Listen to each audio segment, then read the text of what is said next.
ఒప్పంద కార్మికులుగా కొనసాగుతూ ఎప్పటికైనా పర్మనెంట్ ఉద్యోగాలు పొందలేకపోతామా అని ఆశపడుతున్న ఆంధ్రప్రదేశ్ మున్సిపల్ ఇంజనీరింగ్ వర్కర్స్ ఆశలు అడియాశలయ్యాయి.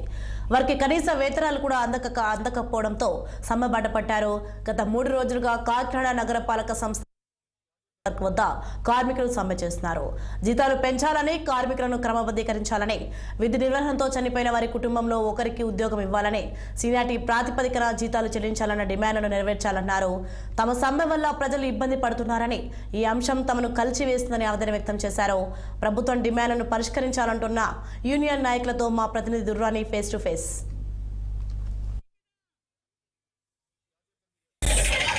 కాకినాడలో మున్సిపల్ ఇంజనీరింగ్ వర్కర్స్ యూనియన్ గత 3 రోజులుగా సమ్మె చేస్తుంది. వీళ్ళ ప్రధాన డిమాండ్లు చాలా ఉన్నాయి. అయితే వీళ్ళు చాలా కాలంగా, అంటే కొన్ని సంవత్సరాలుగా ఒప్పంద కార్మికులుగానే పనిచేస్తున్నారు, అవుట్సోర్సింగ్ గా. అంటే ఏ రోజైనా వీళ్ళకి ఉద్యోగం పర్మనెంట్ అవుతుందన్న ఉద్దేశంతో వీళ్ళు అరకొర జీతంతో పనిచేస్తున్నారు. అయితే వీళ్ళు డిమాండ్లు ఏమి సఫలీకృతం కాకపోవడంతో సమ్మెబాటు పట్టారు. అసలు వీళ్ళు డిమాండ్లు ఏంటో తెలుసుకునే ప్రయత్నం చేద్దాం. అసలు మీ యూనియన్, మీ డిమాండ్ చెప్పండి. మా ముఖ్య డిమాండ్లు, మేము గత 25 సంవత్సరాల నుండి 10 సంవత్సరాలు పైబడి ఇందులో ఈ ఉద్యోగాలు చేయించున్నాం ఇంజనీరింగ్ సెక్షన్లోని.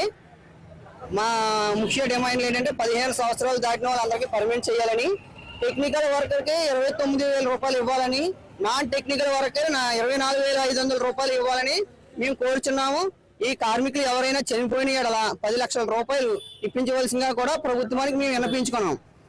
మా ముఖ్యమైన డిమాండ్స్లో ముఖ్యమైన డిమాండ్స్ ఏమయ్యి, మా రాష్ట్ర వ్యాప్తంగా మా మున్సిపల్ ఇంజనీరింగ్ వర్కర్స్ యూనియన్ ఒక్కరికే జీతాలు పెంపుదల లేవు. పిహెచ్ వర్కర్కే 21 నుంచి 24,000 రూపాయలు చెల్లిస్తున్నారు. ఒక్క ఇంజనీరింగ్ సంస్థ కార్మికులకు మాత్రమే ఏ విధమైన జీతాలు పెంపు లేవు. ఈ 13,000 రూపాయల్లోనే మాకు రావాల్సిన ప్రభుత్వ సంక్షేమ పథకాలు కూడా రావడం లేదు. ఇందులో అనేక విధాలుగా పనిచేస్తున్నారు. టెక్నికల్ వర్కులు చేస్తున్నారు, పార్క్ మజూరులు చేస్తున్నారు, కంప్యూటర్ ఆపరేటర్లు ఉన్నారు, ఇంకా సెక్యూరిటీ గార్డ్స్ ఉన్నారు, స్ట్రీట్ లైటింగ్స్ ఉన్నారు, వర్క్ ఇన్స్పెక్టర్లు కూడా ఉన్నారు.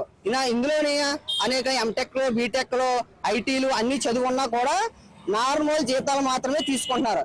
దాని గురించి మేము రాష్ట్ర యూనియన్ తరఫున ఈ సమ్మె చేయడం జరుగుతుంది. మన కాకినాడ విక్టోరియా వాటర్స్ ఎదురుకుండా ఈ ధర్నా జరుగుతుంది. ఈ ధర్నా 3వ రోజు.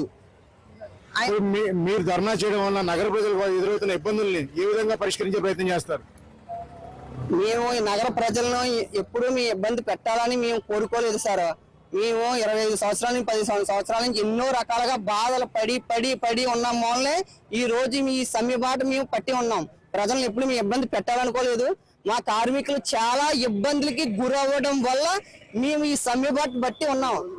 ఈ రోడ్డు ఎక్కడ కనుక మేము దయవించి పట్టణ ప్రజలు ఇబ్బంది పెడితే కనుక మేము సద్వినియోగంగా క్షమించమని కూడా అడుగుతాము.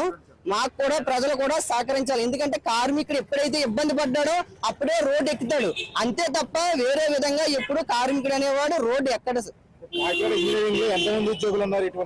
అంటే మొత్తం స్టేట్ వేడిగా మనం లెక్క వేస్తే 14,000 పైబడే ఇందులో ఈ సంవత్సరం పనిచేస్తున్నారు ఇంజనీరింగ్ తరఫున.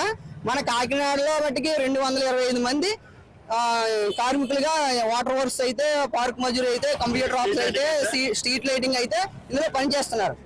Kakinada municipal water works union తరఫు నుంచి మాట్లాడుతున్నామండి. గత 15 సంవత్సరాల నుంచి ఇదే అరకొర జీతాలతో పనిచేస్తే చాలని జీతాలతో అలా కాలం గడుపుకుని వస్తున్నామండి. ఏ రోజుకైనా ప్రభుత్వం మా గోడు వినకపోతుందా, మా సమస్యలు తీర్చకపోతుందా అని చెప్పే ఉద్దేశంతో చేసుకొస్తున్నామండి. గత ప్రభుత్వంలో కూడా హెల్త్ వర్కర్స్కి మాకు సమాన పని సమాన వేతనం ఇద్దరికే కలిపి ఒకే జీతం ఒకే స్కేల్ పే చేసేదండి. గత ప్రభుత్వం వాళ్ళకి హెల్త్ అలవెన్స్ అని చెప్పేసి 6,000 జీతం పెంచి మాకు 6,000 జీతం తగ్గించి వాళ్ళకి మమ్మల్ని విడగొట్టేసి వాళ్ళని జీతం పెంచి వాళ్ళు వర్క్ చేయించుకోవడం జరిగిందండి. ఏమైనా గట్టిగా మేము అడిగిన సమయంలో వాళ్ళు హెల్త్ వర్కర్సే తప్ప మీకు జీతాలు పెంచడం లేదు, హెల్త్ పాడవుతుంది కాబట్టి వాళ్ళకి హెల్త్ అలవెన్స్గా ఇస్తున్నామని చెప్పి మభ్యపెట్టి గత ప్రభుత్వం అలాగే పబ్బం నడిపింది. రానున్న ప్రభుత్వం మీ జీతాలు పెంచని చెప్పి ముందుగా తీసుకొచ్చారు. కానీ ఈ రోజు వరకు ఎవరు మా గోడు వినలేదు. కార్మికులు చాలని జీతాలతో, అరకొర జీతాలతో అలాగా గడుపుకొని వస్తున్నారు. చాలా అప్పులు పాలైపోయినారని ఈ రోజు ప్రభుత్వం స్పందిస్తుందని ముందుకు వచ్చామని ఎవరు మా గోడు వెనక సమ్మె బట్టి రోడ్డు ఎక్కాల్సిన పరిస్థితికి వచ్చిందండి. మా తరపున ప్రభుత్వం ముందుగా నడిపించి మాకు జీతాలు పెంచి మమ్మల్ని ఆదుకోవాలని సీఎం గారిని, డిప్యూటీ సీఎం గారు పవన్ కళ్యాణ్ గారిని వీళ్ళందరూ వేడుకోవడం జరుగుతుందండి. మా సమస్యలు పరిష్కరించిన తక్షణంలో సమ్మె మరింత ఉధృతం చేసి ఇంకా ముందు తీసుకెళ్తామని చెప్పి ప్రభుత్వాన్ని ఆంధ్రప్రదేశ్ మున్సిపల్ వర్కర్స్ తరఫున యూనియన్ తరఫున ప్రభుత్వాన్ని హెచ్చరించడం జరుగుతుందండి. దాని తరఫున మా అందరూ కూడా మీడియా మిత్రులు, ముఖ్యంగా కాకినాడ నగర ప్రజలు మా గోడు విని మాకు సహకరించాలని అందరి మీడియా ముఖంగా వాళ్ళందరూ అభ్యర్థిస్తున్నామండి. మా అందరూ ప్రజలు ఇబ్బంది పడి ఉంటే మమ్మల్ని క్షమించి మమ్మల్ని కాపాడుతారని మీడియా ముఖంగా అందరికీ తెలియజేస్తున్నామండి. డిమాండ్లు నెరవేర్చాలని తమవి కూడా సాధారణ డిమాండ్లు అంటే అరకొర జీతంలో పనిచేస్తున్నాం, జీతాలు పెంచమని డిమాండ్ చేస్తున్నారు.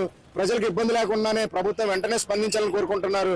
వీళ్ళు ఇప్పుడు ప్రస్తుతం ఇస్తున్న జీతానికి పెద్దగా తాము అడగట్లేదని, సమస్యల పరిష్కారంగా కాకినాడలో 220 మంది ఉద్యోగులు పనిచేస్తున్నారని, వీళ్ళందరికీ సరైన వేతనం సరైన పని ఇవ్వాలని డిమాండ్ చేస్తున్నారు. వీడియో జర్నలిస్ట్ నదీం కందూరాని, కాకినాడ.